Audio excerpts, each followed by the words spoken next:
the protagonist and the deuteragonist. These are the two most focused characters in any story. The protagonist, of course, is your main character. And who's the deuteragonist? That is usually the secondary main character. Because at times, yeah, there can be more than one main character. You know, look at stories like Yu Yu Hakusho, Hunter x Hunter, Busou Renkin, Dorohedoro, and the like.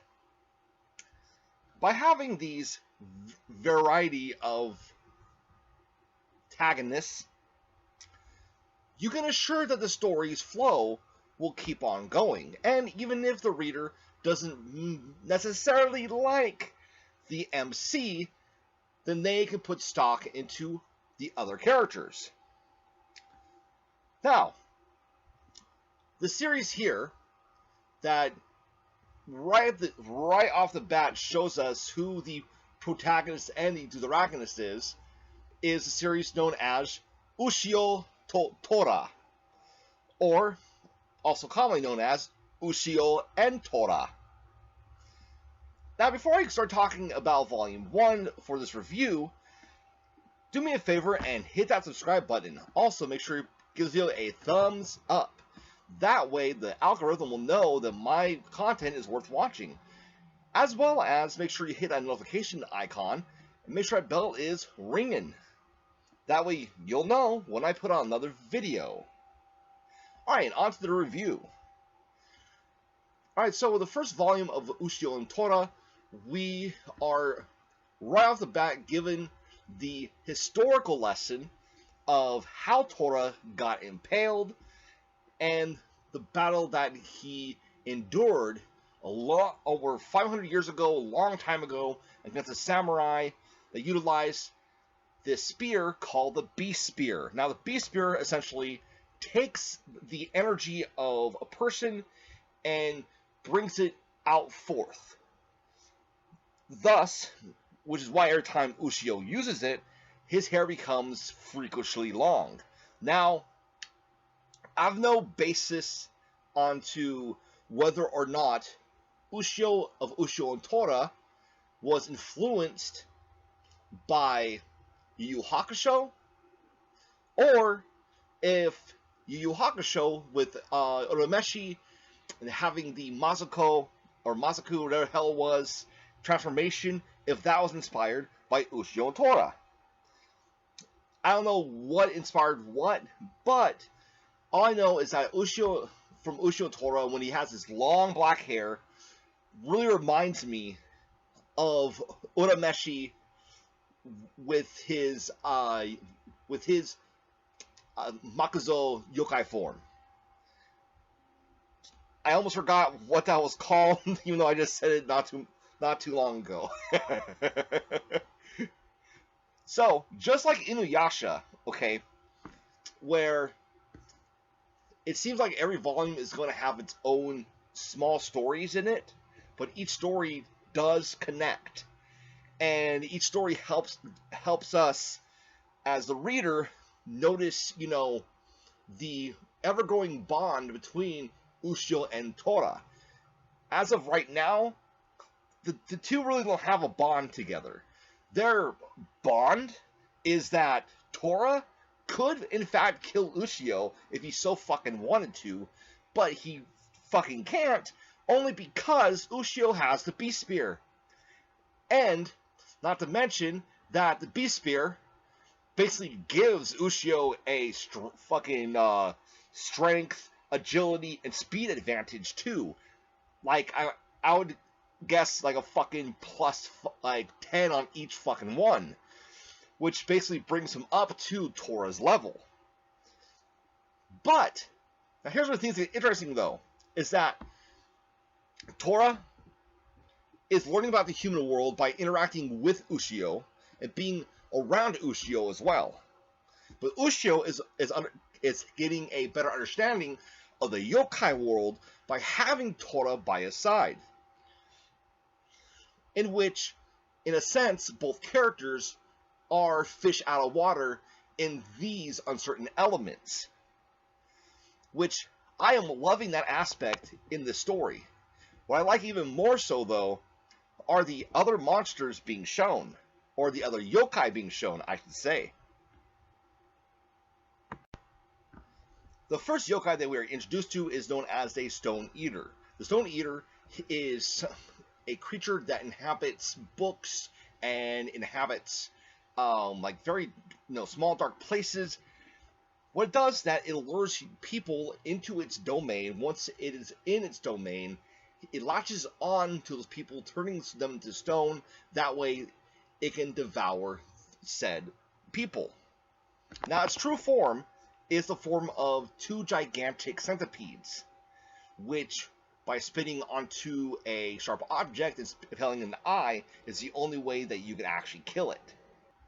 This portion of the story shows us the dynamic between the two main characters, Ushio and Tora, showing us that even though these two may squabble amongst each other, I'm pretty sure that's not a word, but I'm going to go with it. Fuck it, squabble.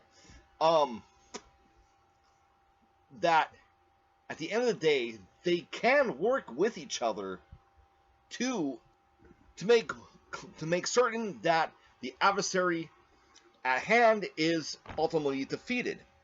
Now, the reasons for them wanting to face against the adversary in this point of the story is, of course, completely different.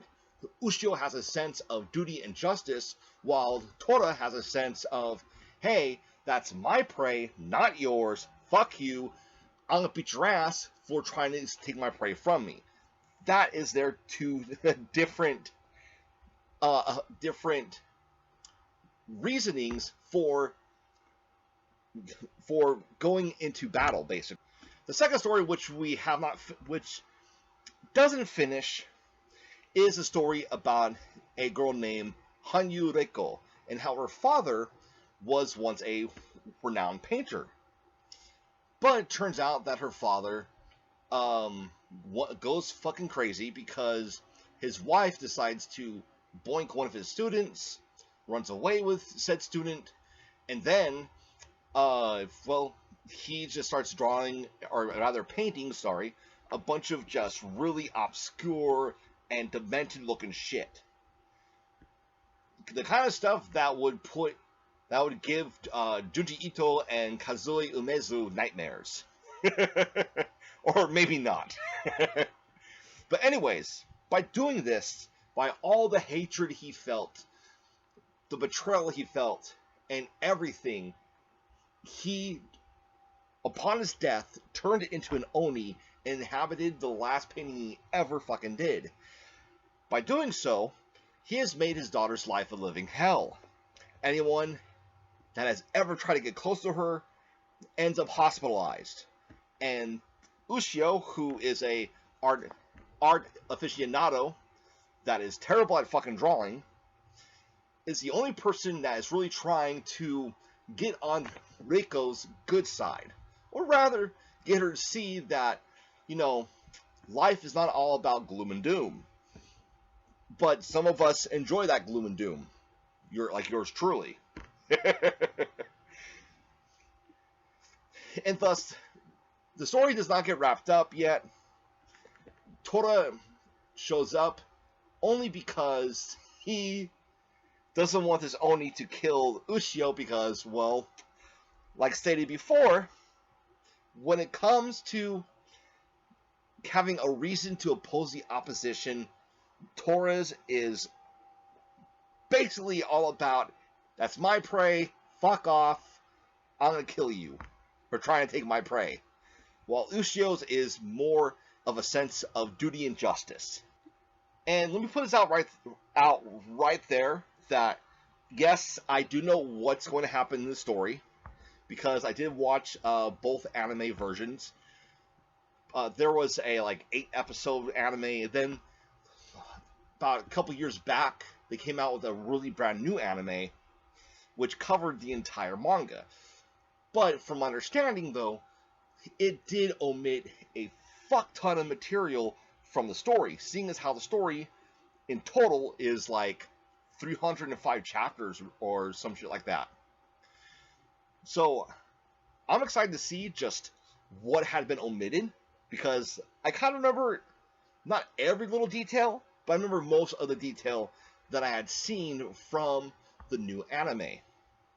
So it's going to be a interesting ride, reading this story. And kind of funny that now I have two stories involving yokai, the other one being Inuyasha. Alright, so what do you guys think of Ushio to Tora Volume 1? Let me know in the comments down below. Thank you guys for watching. Hope you guys have a wonderful day. If you haven't already, subscribe to the channel. Also, make sure you hit that notification icon. Make sure the bells are ringing, ding, dinging. That way you'll know when I put on another video. And if you haven't already, give us a thumbs up. That way the algorithm will know that my content is worth watching, despite the crappy lighting and the tower of boxes right next to me. Alright, I'll see you guys later.